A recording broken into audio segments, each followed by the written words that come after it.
সৰকাৰি ঘৰ আৰু আত্মসহায়ক গোটৰ কেইবাটা গুৰুত্বপূৰ্ণ খবৰ আজিৰ এই ভিডিঅ'টোত মই আপোনালোকক দিম। ভিডিঅ'টো সম্পূৰ্ণৰূপে চাব, খুব গুৰুত্বপূৰ্ণ খবৰ আপোনালোকৰ লগত শ্বেয়াৰ কৰিম। সৰকাৰি ঘৰৰ কোনে কোনে পাব, আত্মসহায়ক গোটৰ টকা কেতিয়া পাব এই বিষয়ে জানিব পাৰিব। প্ৰথমতে মই আপোনালোকক জনাই দিব বিচাৰো, আজি আত্মসহায়ক গোটৰ যি 10,000 টকা আছে নলবাৰী ডিস্ট্ৰিক্টত মাননীয় মুখ্যমন্ত্ৰী ডক্টৰ হিমন্ত বিশ্ব শৰ্মাই বিতৰণ কৰিছে। আপোনালোকে হয়তো বহুতে জানে, গতিকে আপোনালোকে টকা কেতিয়া পাব ইয়াৰো লিষ্ট প্ৰকাশ পাইছে। মই আপোনালোকক দেখুৱাই দিব বিচাৰো। ইয়াতে হয়তো আপোনালোকে দেখা পাইছে, জাগিৰোডত দিয়া হ'ব 23 আগষ্ট তাৰিখে, মাৰ্গেৰিটাত দিয়া হ'ব 24 আগষ্ট তাৰিখে, ধুবুৰীত দিয়া হ'ব 25 আগষ্টত, পাথাৰকান্দিত দিয়া হ'ব 1 ছেপ্টেম্বৰত, হোজাইত দিয়া হ'ব 2 ছেপ্টেম্বৰত, জালুকবাৰী লাহৰীঘাটত দিয়া হ'ব 3 ছেপ্টেম্বৰত, আৰু ঢেকিয়াজুলিত দিয়া হ'ব 4 ছেপ্টেম্বৰত, মানকাছাৰত দিয়া হ'ব 6 ছেপ্টেম্বৰত, গৌৰীপুৰত দিয়া হ'ব 16 ছেপ্টেম্বৰত, বিশ্বনাথত দিয়া হ'ব 25 ছেপ্টেম্বৰত, জোনাইত দিয়া হ'ব 26 ছেপ্টেম্বৰত, তিনিচুকীয়াত দিয়া হ'ব 27 ছেপ্টেম্বৰত, আৰু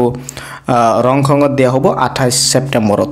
তো এই লিষ্ট হয়তো আপোনালোকে দেখা পাইছে। এই লিষ্টৰ মতে আপোনালোকৰ যে আত্মসহায়ক গোটৰ যি টকা আছে 10,000 টকা, সেই 10,000 টকা মহিলাসকলে পাব। আজি নলবাৰী ডিষ্ট্ৰিক্টত এই টকা দি আজি শুভাৰম্ভ কৰিছে মাননীয় মুখ্যমন্ত্ৰী ডক্টৰ হিমন্ত বিশ্ব শৰ্মাই। আপুনি টকা পাইছে না নাই কমেণ্টছ কৰি মোক জনাবলৈ নাপাহৰিব। আৰু বাকী যি LAC আছে এই লিষ্টৰ মতেই আপোনালোকৰ বাকী যি টকা আছে সেই টকা দি দিয়া হ'ব।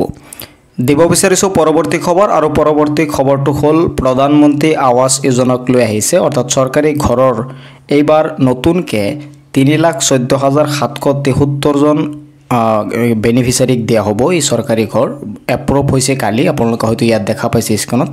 কেবিনেটত এই সিদ্ধান্তটো লোৱা হৈছে যে releasing the dream of house for all, cabinet has approved adding 3,14,773 beneficiaries under Pradhan Mantri Awas Yojana Gramin PMAYG। অৰ্থাৎ আপোনালোকে নতুনকৈ 3,14,773টা ঘৰ পাব, আৰু এইটো কালি কেবিনেটত এপ্ৰুভ হৈছে। আপোনাৰ নাম যদি লিষ্টত আছে তেনেহ'লে আপুনি চৰকাৰী ঘৰ নিশ্চয় পাব। আৰু লিষ্ট কেনেকৈ চেক কৰিব লাগে, আপোনাৰ নাম লিষ্টত আছে নে নাই সেইটো আপুনি কেনেকৈ জানিব, এই বিষয়ে মোৰ চেনেলত অলৰেডি ভিডিঅ' আপলোড কৰা হৈ গৈছে। আপুনি মোৰ চেনেলত আহি সেই ভিডিঅ'টো চালে কথাখিনি ধুনীয়াকৈ গম পাই যাব। মই ৰাতিপুৱা ভিডিঅ'টো আপলোড কৰিছোঁ, সেই ভিডিঅ'টো চালে গম পাই যাব। লগতে আত্মসহায়ক গোটৰ মহিলাসকলে টকা কেতিয়া পাব এই বিষয়ে মই আগতে কৈছোঁ, লিষ্টটো মই দিছোঁ। আপোনালোকে লিষ্টটো ভিডিঅ'টো প'জ কৰি চাই ল'ব, আপুনি কেতিয়া পাব তেতিয়া গম পাই যাব। আৰু এই ভিডিঅ'টো শ্বেয়াৰ কৰি দিব যাতে এই দুয়োটা খবৰ সকলোৱে জানিব পাৰে। মোৰ চেনেলটো ছাবস্ক্ৰাইব কৰি ৰাখিব, যেতিয়া মই পৰৱৰ্তী ভিডিঅ' আপলোড কৰোঁ আপোনালোকে ভিডিঅ'সমূহ অতি সহজতে চাব পাৰিব। আৰু এতিয়াই এই ভিডিঅ'টোত লাইক কৰি শ্বেয়াৰ কৰি দিয়ক যাতে সকলোৱে চাব পাৰে। লগ পাম পৰৱৰ্তী ভিডিঅ'ত। চাই থাকিব আপোনালোকৰ আপোন চেনেল অসম কাষ্ট।